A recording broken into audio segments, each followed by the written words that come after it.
Howdy, howdy, folks, and welcome to Moose Podcast number 376. Sharp is not enough. How are you folks doing this week? Oh, we're coming down to a week out of Christmas.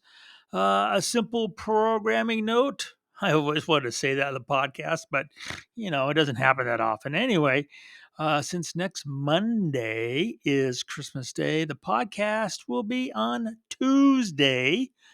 Fingers crossed. Well, it's been a great week. Great questions. I had a number of folks after my blog post about the deer kill on the property asking, well, what's happened? Well, um, I've learned a lot from it. It's amazing how just basically 150-pound deer has gone to nothing in a heartbeat. The mean temperature, it got down to as low as 7 while it was here, and it's gotten as high as 23. And you'd think with that, some of it would freeze and slow things down. Nope, nope, nope. Frozen meat didn't stop a thing. The golden eagle, a couple people asked, because it's really cool, did come back. And it came back, and I was able to photograph it from our morning room through the window. But yeah, no, it's a distance off, but I did photograph it to break the jinx. The thing was, one of the coyotes, and that's the question, was it one or more? One of the coyotes kept coming back during the day. Saw it many times at night where I couldn't do anything about it. Thought about putting a game camera up with infrared just to get shots of it. But it came back a couple times during the day, drove Maggie nuts. And it grabbed the head, which is kind of heavy. I've gone out there because there's antlers. I'm going to collect the antlers there at some point and actually pull the head and turn the whole carcass over, exposing a shoulder that had not been consumed.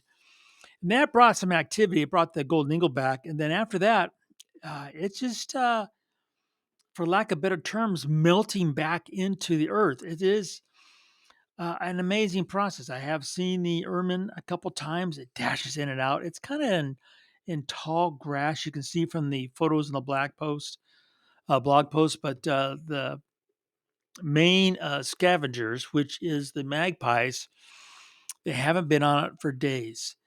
It's been an amazing process. Jake said, our son, that I didn't need to keep putting out seed, just stick out some more carcasses, and I have plenty of things to photograph. Yeah, no, we're not going to do that.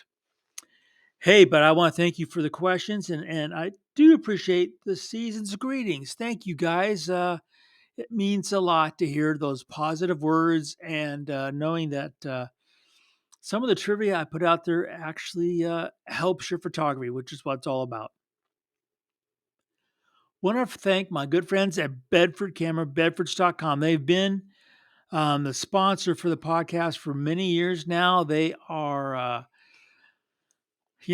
just relentless in helping us move our photography forward, which is really what it's all about. They've got an amazing inventory. They've got great prices, great service. They've got the Nikon holiday specials going on right now. You got to watch out. The time to get stuff um, on your Christmas wish list ordered and in your hands before next Monday are getting short. So I guarantee you, Bedford's is going to do everything they can to get it to you in time. They've got it. And of course, they're the home of the Moose discount when you check out that 5%. That's real money back in your pocket. No matter the item, no matter the brand, no matter whatever, that's there. So, bedfords.com. Thank you guys, and season's best to every single person at Bedford's this holiday season. A couple people ask if I have a Christmas present wish, Nikon or camera gear wise. And one person said, and I'm not talking about the socks, because yeah, those socks at Bedford's are really cool. Actually, I don't. Life is very, very good to us, and I was able to add the Z600-4TC to the gear locker, and that was a biggie this last quarter, and that pretty well rounds out what I might wish for. And of course, keep in mind that a new year is just around the corner. New tax year is just around the corner, so you never know. But right now, I am sitting very happily with what I've got. So let's get right into this episode. Sharp is not enough. I have to admit that there is probably nothing more rewarding than to receive an email from you folks, and I get multiple. How doing that silly proper hand holding practice I keep talking about, um, how it actually brings you those sharp results. I really am grateful to hear that because I mean, I didn't invent the technique, I'm just the one passing along. But it does my heart good to hear that people actually hear it and actually practice, and most importantly, see the results from it. Um, but then, I got to tell you, then I see a photo that is really sharp, just blazingly tack sharp. But it's visually really boring. The light, yeah, not so good, and the elements awkward at best. But dang, it's sharp. I mean, getting a sharp image is a huge challenge. It is and it is a criteria. You can't have an image out of focus, at least the subject's eye for critters. And then, getting that one, that's not enough. Getting lots of images sharp consistently is even more of a challenge. And then you got to add to that what? Doing all that good lights and ranging the elements and getting the exposure to communicate emotion and then tell that visual storytelling and still maintaining that sharpness. I mean, you got to wonder how we ever get a photograph to share. I mean, that is it. And how can you not help but be confused in this process about sharpness? I mean, because I mean, you are led to believe by every clickbait thing you see on the web that if you own the sharpest lens ever, or if you use this particular autofocus mode because this guy says it's going to get you sharp images, oh, brother, that it's going to elevate your photography. You're going to get that sharp image just from that process. Heck, you probably been led get that down that road thinking you're going to get the best shot ever just by using proper hand holding from what I say. Because, right? It came from me. But man, I mean, you hear me tell you about proper hand holding along this technique. I mean, surely that will make you the best photo ever, right? And now, oh my gosh, and now you can buy the software, that AI software that is going to assure that you're going to get famous because you're going to get the sharpest image ever using that software. Because, right? That's the final judge of a photograph sharpness, bullpucky. And that's the issue. Because sharp is not enough. And that is the challenge. And I appreciate people sharing images with me and they're sharp and they think it's a done deal. The bow has been tied, it's ready to be delivered, and it's not. So, how do we get beyond that? Woo, that is the biggie. Because right off the bat, sharpness is everything. Without it, delete key, delete key. So, that is kind of how you need to think about sharpness. It is or it isn't. If it's sharp, then you can go and say, now, does it have this, that, or the other? If it's not sharp, it's delete. Because just because you got a software that can make it sharp doesn't make it worth doing. Your time is still precious. The time you spend at the computer is robbing you from the time to be out in the world with that camera, capturing memories that you want to share. It's stealing your time. Don't let software do that to you. All right. So I know the question's coming. Moose. So I get it sharp. Then what?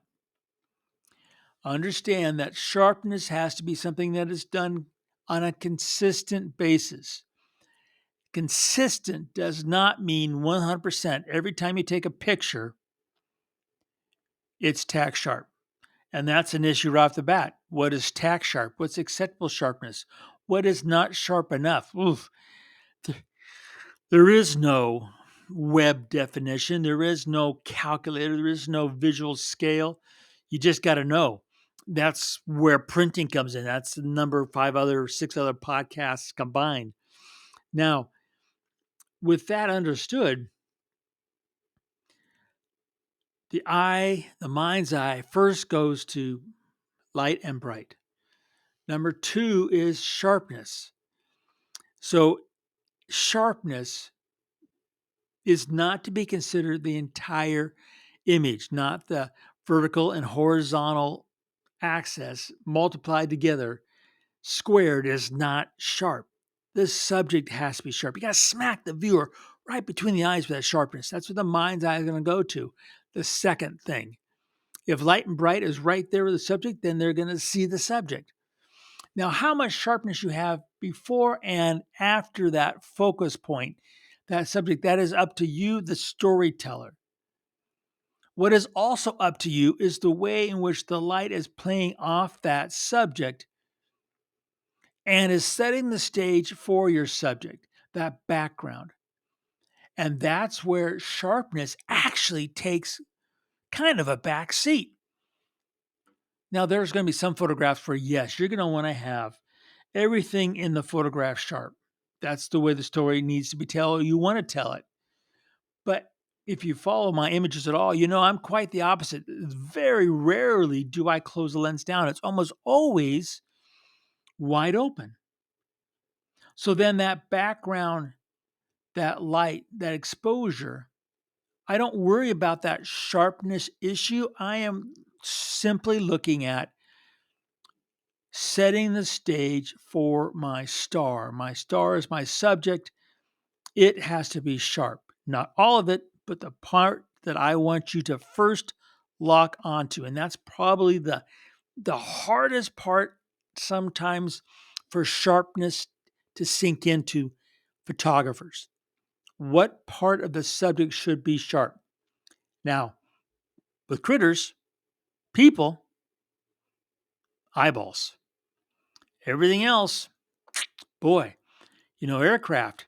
You could have, if it's in the air, it could be simply the front, if it's the engine, if it's a prop driven aircraft. If it's a jet, it could be the person in the cockpit. If there's a pass by, it could be the side of the plane more than the front or the cockpit. It's photography. There are as many possibilities as you want to stick out there. But sharpness is not the only criteria which makes any of this the photograph.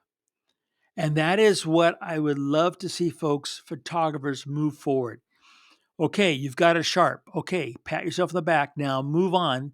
That doesn't make it in itself an image worth sharing or bragging about or thinking you should be selling prints. It just means you've kind of ticked off the first thing on the list. And believe it or not, sharpness is the bottom of the list. It's not the top. Sharpness is kind of like a given because if it's not, it hits the trash can. So that's like the first thing that you say, okay, it's sharp. Now the rest of the checklist. And what's that checklist? Well, there is no actual physical checklist. I shouldn't say that. I bet you somebody has sadly put one out there that really isn't relevant. I mean, the web's got everything. But in my world, there is no checklist. You have to understand that you're telling a story, and light and exposure are just this overwhelming, important, powerful part of it, where sharpness basically almost doesn't even get on the same page of importance. And that's why you got to understand that sharp is not enough. Well, you folks have a marvelous week. Have a great Christmas Eve, a great Christmas Day. Happy holidays to everybody who is not celebrating Christmas. You guys take care, just great care. Love the one next to you, respect all, and remember to make every click your story.